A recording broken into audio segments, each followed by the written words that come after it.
Mr. Speaker. Chris Hipkins. Mr. Speaker, that was a contribution from a government who have simply given up. They have given up on the plight of hard-working New Zealanders, and they've already run out of material to talk about.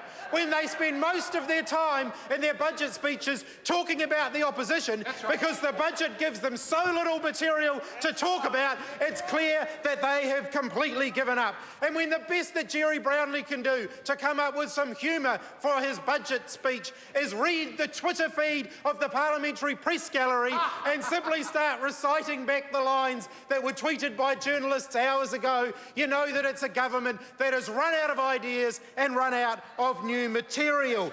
All Jerry Brownlee could do in his speech was tell New Zealanders how the numbers in the budget are wrong. The oil price figures in the budget are wrong. The migration numbers in the budget are wrong. What confidence can New Zealanders have in the budget when one of their most senior ministers gets up and devotes his budget speech to questioning Bill English's numbers? That says everything about this government. But this government have given up on the major issues facing New Zealanders. I was waiting all the way through Bill English's speech for the big announcement on housing. Everyone in New Zealand wants to know, what is this government going to do about the housing crisis? And there was nothing. And then there was an urgency motion, and I thought, here it comes, it's coming, the big announcement on housing. And again, there was nothing on housing. They have given up. It is a government, do you remember, this was a government that was going to close the wage gap with Australia. Who remembers that promise? They were going to close the wage gap with Australia, and instead they've delivered a budget that sees New Zealanders' wages falling in real terms. That is wages going backwards for most New Zealanders under this national government. So much for closing the wage gap. It's a government that's given up on healthcare. The health system needed another $600 million just to stand still. And what did they get? They're $55 million short in this year's budget.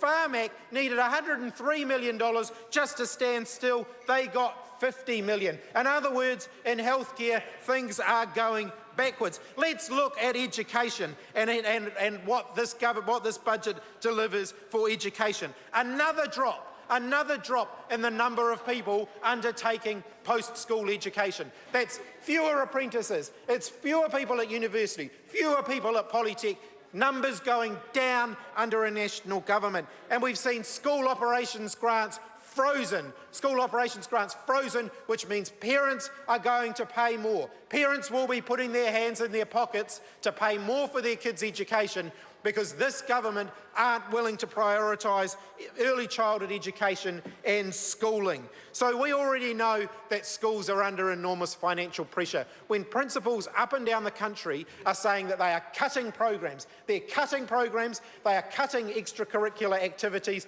they are cutting curriculum resources for teachers because they haven't got the money, and this government respond by freezing their funding. What does a freeze mean? It means the money's actually going backwards. Now, how do we know that schools aren't making ends meet? Well, let's look first of all at their money that they're asking for parents to contribute.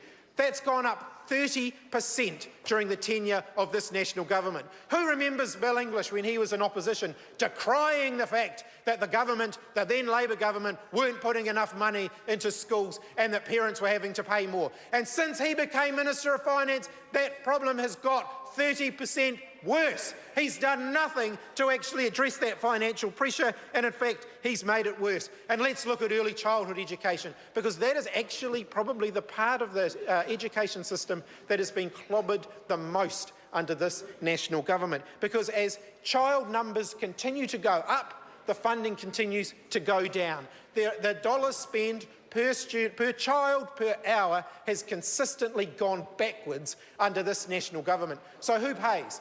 Either parents pay or the kids pay. Parents pay through more cash, through more fees, and kids pay through a lower quality of care in early childhood education and care. And that is simply not good enough. So much for Bill English's investment approach. So much for investing in kids early on to address issues before they become big issues. If their spending on early childhood education is any indication, and I believe it is, they don't actually prioritise investment in our kids at a young age. This government have given up on the notion of safer communities. And we can see that because the police needed $300 million to reverse all of the funding cuts that this government have made. And what did they get in the budget? They got $46 million.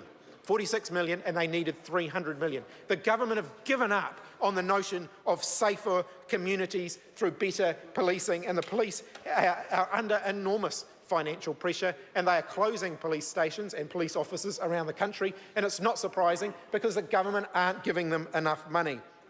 So let's look at the National Party and let's judge this government based on its overall track record. Wages have been stagnant under this government. Wages have been stagnant. People have seen their real disposable income in real terms, their purchasing power going backwards under this government. Well, what's their solution? But what's their answer for that? Well, blame someone else. Blame the global financial crisis. Blame everybody else but this government. What about home ownership? Plummeting under this national government. More and more people living in rental housing under the national government. Fewer and fewer New Zealanders owning their own home. What's their solution to that? Oh, blame someone else. Blame the Auckland Council. That's their latest excuse. Yeah. Blame the Auckland Council. And as we see home ownership rates plummeting under the national government. The number of students, as I've already mentioned, in post-school study, plummeting under this national government. Blame the students. Say they're pretty damned hopeless, as Bill English did. As we're seeing participation in post-school education plummeting, Bill English's answer to that is to say that those young people are pretty damned hopeless. Mr. Speaker, there are 46,000 New Zealanders under the age of 25 who are doing nothing. They are not in education, they are not in training, they are not in employment, they are doing nothing. What are the government doing to target those people? Well, we know. Bill English is saying they're pretty damn hopeless and we need more permissive migration because he doesn't think they should be able to get jobs. And those jobs should therefore go to other people from other countries through migration. That's actually what Bill English said. He was actually honest about that. And he meant it. He was honest about that. He was caught out telling the truth. He was caught out saying what he actually thinks. He thinks that those 46,000 young New Zealanders should simply be written off, that they are not valuable to the future of New Zealand. He could not be more wrong. I don't think those young New Zealanders are hopeless. I think they need opportunity and they need support. Education would be a really good place to start, and that's what the Labour Party will do. That is why we have announced a plan for 3 years of free post-school education for all New Zealanders so that when they leave school, they can actually go on to do something meaningful, and we won't have 46,000 people sitting under the age of 25, sitting at home doing absolutely nothing, as this national government are quite content with, and in fact, they have simply written them off. This government have completely forgotten why they were elected to office and what they promised to New Zealanders. Remember the brighter future that John Key and Bill English promised New Zealanders? That hasn't eventuated, has it? Remember all of those promises they made about how incomes would be going up, how the wage gap with Australia would be closed, how they were going to be doing all of these wonderful things, and have they delivered?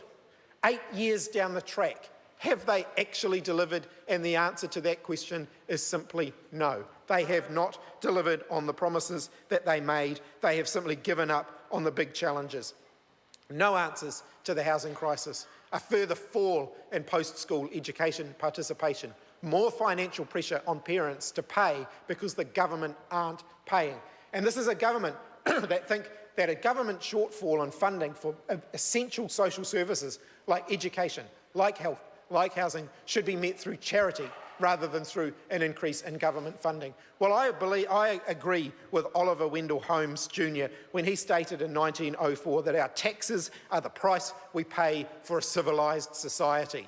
And instead what we're seeing under this government is that essential public services are being cut to the bone.